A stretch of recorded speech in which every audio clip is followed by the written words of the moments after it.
नमस्कार मंडळी, मित्रांनो तुम्हाला महाराष्ट्र शासनाच्या मार्फत सरळ सेवा पदभरती 2025 मध्ये अजून एक जाहिरात पूर्ण करण्यात आली आहे.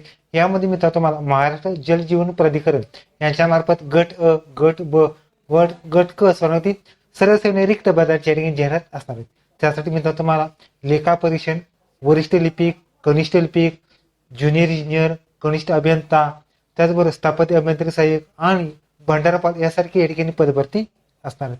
त्यासाठी मित्रांनो तुम्हाला पे स्केल असणार आहेत 19,900 ते 1,70,500 दरम्यान तुम्हाला या ठिकाणी पे स्केल सुद्धा मिळणार आहे. या व्हिडिओमध्ये आपण संपूर्ण जी जाहिरात आहे त्याची माहिती घेणार आहोत. तर व्हिडिओ नक्की शेवटपर्यंत पहा.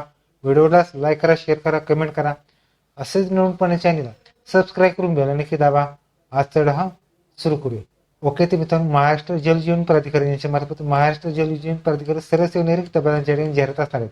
त्यासाठी मित्रांनो ही पदभरतीसाठी गट अ, ब व क सर्वातील सरळ सेवा रिक्त पदांची जाहिरात असतात. त्या अंतर्गत लेखा परीक्षण अधिकारी, वरिष्ठ लेखाधिकारी, लेखाधिकारी, सहाय्यक लेखाधिकारी, उपलेखाधिकारी, कनिष्ठ अभियंता, यांत्रिकी, लिपिक यासाठी पदभरती असणार. त्याचबरोबर सहाय्यक भंडारपाल व स्थापत्य अभियांत्रिक सहाय्यक यासारखी पदभरती असणार. त्यासाठी मित्रांनो तुम्हाला ह्या सगळ्या डिटेल mgp.maharashtra.go.in ही वेबसाईटवर तुम्हाला ऑनलाईन पद्धतीने अर्ज करायचा आहे. त्याचबरोबर ऑनलाईन अर्ज मिळतो तुम्हाला 20 नोव्हेंबर 2025 पासून ते 19 डिसेंबर 2025 पर्यंत तुम्हाला ऑनलाईन पद्धतीने अर्ज करायचा आहे. त्यासाठी मित्रांनो जर बघितलं तर 20 ते 19/12 पर्यंत तुम्हाला ऑनलाईन पद्धतीने अर्ज करायचे आहेत. एक्झामचे 7 दिवस आधी हॉल तिकीट सुद्धा असणार आहे. त्यासाठी मित्रांनो ज्या जागा असतात त्या जागा, पात्रता हे सगळं पाहणार. पहिली पोस्ट आहे मित्रांनो तुम्हाला अंतर्गत लेखा परीक्षण अधिकारी, एकूण 2 जागा. गट अ ची पोस्ट आहे. ओपनची 1 जागा आणि एस ची 1 जागा. वेतन असणार आहे 56,900 ते 1,70,500 दरम्यान. शैक्षणिक अर्हता असणार मित्रांनो post graduation degree in higher second class आणि 10 वर्ष एक्सपिरियन्स सुद्धा लागणार. पुढची पोस्ट आहे लेखाधिकारी गट ब, एकूण 3 जागा असणार आहेत. ओपनची 1 जागा आणि जमाती 1 जागा आणि ओबीसी 1 जागा असणार. त्यासाठी 41,800 ते 1,32,300 पे केला लागणार. त्यासाठी मित्रांनो तुम्हाला मास्टर इन कॉमर्स मधून डिग्री आणि 5 वर्ष अनुभव सुद्धा लागणार. पुढची पोस्ट आहेत मित्रांनो तुम्हाला लेखा अधिकारी गट ब, एकूण 6 जागा असणार. ओपन साठी 1 जागा, एसी साठी 1, एटी साठी 1, व्हीजीएनटी 1, एसीबीसी साठी 1 जागा पदभरती असणार. त्यासाठी 38,600 ते 1,62,800 पे केला असणार. त्यासाठी मी तुम्हाला जर बघितले तर मान्यताप्राप्त विद्यापीठाची मास्टर की मधून डिग्री सुद्धा लागणार, कॉमर्स मधून डिग्री लागणार. पुढची पोस्ट आहेत उपलेखापाल गट क, एकूण 3 जागा. ओपनची 1 जागा असणार आहेत. त्याचबरोबर एम व 1 जागा आणि एसी साठी 1 जागा असतात. त्याचबरोबर इतर आरक्षण सुद्धा गट क असतं ते आरक्षण असणार आहे. त्यासाठी S13 मध्ये पे स्केल 35,400 ते 1,12,400 पे स्केल असणार आहे. त्याचबरोबर शैक्षणिक पात्रता असताना मित्रांनो तुम्हाला डिग्री इन बीकॉम मधून डिग्री सेकंड क्लास असणं आवश्यक राहणार. पुढची पोस्ट आहेत कनिष्ठ अभियंता गट ब, 144 जागा असणार आहेत. त्याचबरोबर 144 पैकी मित्रांनो तुम्हाला एसी साठी 18, एसटी साठी 10, व्हीजीटी 4, एनटीबी 1, एनटीसी 5, एनटीडी 4, विमाप्र 2, इमा व 29, एसीबीसी 14, ईडब्ल्यूएस 14 अशा स्वरूपात तुम्हाला जागांची पदभरती झाली. यासाठी वेतन असणार आहेत 38,600 ते 1,62,800 पे स्केल असणार आहे. त्यासाठी शैक्षणिक अर्हता असणार मित्रांनो स्थापत्य अभियांत्रिक साहित्य पदविका किंवा डिग्री चालू शकते, काही प्रॉब्लेम नाही.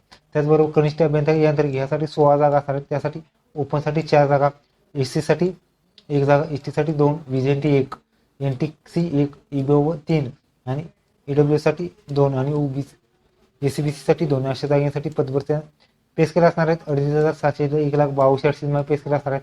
त्यासाठी पात्रता असणार मित्रांनो मेकॅनिकल इंजिनियर किंवा ऑटोमोबाईल इंजिनियर मधून डिप्लोमा किंवा डिग्री असणं आवश्यक राहणार. पुढची पोस्ट उच्च श्रेणी लघुलेखन गट ब, एकूण 3 जागा. यासाठी ओपनची 1 जागा, एसीसी 1 जागा आणि एसीबीसी 1 जागा असणार. त्यासाठी पे स्केल असणार आहेत 21,800 ते 1,32,300. यासाठी मित्र तुम्हाला 10वी पास असणं आवश्यक राहणार. त्याचबरोबर 120 शब्द स्टेनो लागणार आणि इंग्रजी 40 आणि मराठी 30 टायपिंग सुद्धा लागणार. पुढची पोस्ट आहे निम्नश्रेणी लघुलेखन गट क, एकूण 7 जागा असणार. ओपनचे 2 जागा, एसी साठी 1, एटी साठी 1 जागा, एसीबीसी 1 आणि ओबीसी 1 जागांसाठी पदभरती असणार. त्यासाठी वेतन असणार आहे 38,600 ते 1,62,800.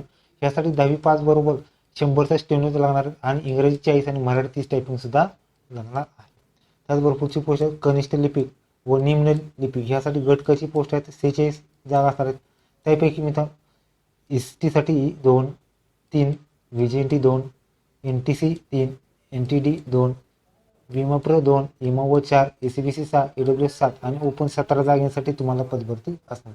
त्यासाठी वेतन श्रेणी असणार 19,900 ते 63,200 तुम्हाला पे स्केल असतात. त्यासाठी पात्रता माध्यमिक कोणत्याही शाखेची पदवी आणि मराठी 30 आणि इंग्रजी 40 टायपिंग सुद्धा लाव. पुढची पोस्ट आहे सहाय्यक भंडारपाल गट क. एकूण 13 जागा असणार आहेत.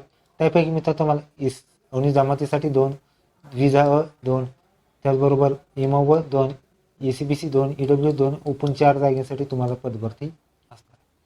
त्यासाठी पात्रता असताना मित्र 10वी पास असणं आवश्यक आहे आणि मराठी 30 आणि इंग्रजी 40 टायपिंग लागणार. पुढची पोस्ट स्थापत्य अभ्यंतर सहाय्यक ह्यासाठी गट क ची पोस्ट असणार आहेत. 48 जागेसाठी तुम्हाला पदभरती असणार आहेत.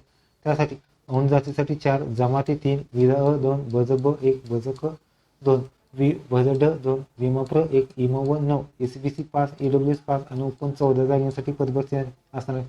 त्यासाठी वेतन असणार आहेत. S8 मध्ये 25,500 ते 1,81,100 दरम्यान पे केला असणार आहे. त्यासाठी इथं तुम्हाला 10वी पास बरोबर या ठिकाणी डिप्लोमा इन सिव्हिल इंजिनियर किंवा सत्यान स्वरूपाची पदवी डिप्लोमा किंवा डिग्री चालू शकते. त्याचबरोबर मित्रांनो तुम्हाला काही सर्वसाधारण नियम व अटी सुद्धा आहेत. पदसंख्येमध्ये व प्रवृत्ती वाढ किंवा घट होण्याची शक्यता सुद्धा असणार आहे. त्याचबरोबर जे आरक्षण असतं त्यामध्ये जी पदभरती आहे त्यासाठी तुम्हाला परीक्षा रद्द करणे, स्थगित किंवा अंशतः बदल करणे हे अधिकार या ठिकाणी नियंत्रण मंडळाकडे असणार आहे. त्याचबरोबर महिला, खेळाडू, माजी सैनिक, प्रकल्पग्रस्त, भूकंपग्रस्त, अंशकालीन पदवीधर, दिव्यांग हे समानता आरक्षणाचं शास्त्र निर्णयातून असणार आहे. त्याचबरोबर खेळाडूंचं आरक्षण आहे मित्रांनो, दिव्यांगाचं आरक्षण आहे, अनाथांचं आरक्षण आहे, माजी सैनिकांचं आरक्षण आहे. सर्व आरक्षण तुम्हाला ठिकाणी असणार आहे. त्याचबरोबर प्रकल्पग्रस्त आहे, भूकंपग्रस्त आरक्षण आहे, अंशकालीन पदवीधर आरक्षण आहे, महिला आरक्षण आहे मित्रांनो 30%. त्याचबरोबर ईडब्ल्यूएस आरक्षण शासन निर्णयानुसार आहे, एसीबीसीचं आरक्षण आहे. हे सगळं आरक्षण तुम्हाला ठिकाणी असणार. त्याचबरोबर मित्रांनो तुम्हाला जर गेला तर mgp.maharashtra.go.in ह्या वेबसाईटवर तुम्हाला ऑनलाईन पद्धतीने अर्ज करायचा आहे.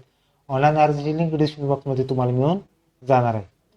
त्याचबरोबर ऑनलाईन अर्ज मित्रांनो जर बघितला तर मित्रांनो IBPS द्वारे ऑनलाईन अर्ज करायचा आहे. त्यासाठी प्रपोजल निर्मित करायचा आहे. अर्ज सादर करून परीक्षा शुल्काच्या 3 टप्प्यामध्ये तुम्हाला ठिकाणी फॉर्म भरायचा आहे. फॉर्मवरची लिंक डिस्क्रिप्शन बॉक्समध्ये जो व्हिडिओ आहे तो व्हिडिओ नक्की एकदा पहा. त्याचबरोबर फॉर्म जर तुम्हाला ठिकाणी फोटो अपलोड करायचे आहेत. फोटोची साईज मित्रांनो 3.5 बाय 4.5 फोटोची साईज दिलेली आहे. त्याचबरोबर मित्रांनो तुम्हाला ऑनलाईन अर्ज करत असताना परीक्षा शुल्क असणार आहेत. ओपनची फी 1,000 रुपये फी आणि कास्टसाठी 900 रुपये फी असणार. त्याचबरोबर माजी सैनिक आणि दिव्यांग माजी सैनिकांसाठी कोणतीही फी नसणार आहे. त्याचबरोबर फी मित्रांनो तुम्हाला debit card, credit card, net banking किंवा UPI तुम्ही पेमेंट सुद्धा करू शकता.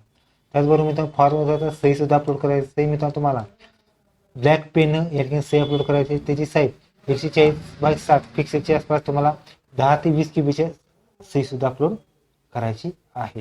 त्याचबरोबर फॉर्मवर आता मित्रांनो तुम्हाला 3 एक्झाम सेंटर द्यायचे. त्यापैकी एक एक्झाम सेंटर सुद्धा तुम्हाला मिळणार आहे.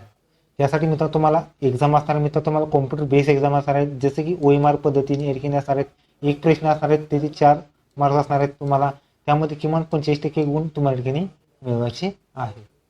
त्यामध्ये जर बघितलं तर मित्रांनो तुम्हाला जी पदभरती असणार आहे त्यासाठी भाग 1 मराठी, भाग 2 इंग्रजी, भाग 3 सर्वसामान्य आणि भाग 4 बौद्धिमत्ता चाचणी, भाग 5 तांत्रिक स्वरूपाचा तुम्हाला प्रश्न असणार आहेत.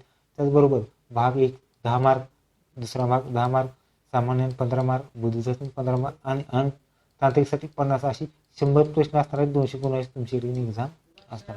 त्यासाठी मित्रांनो जर बघितलं तर मित्रांनो सर्व पदासाठी मित्रांनो जर बघितलं तर 120 मिनिटाची वेळ तुम्हाला असणार आहे.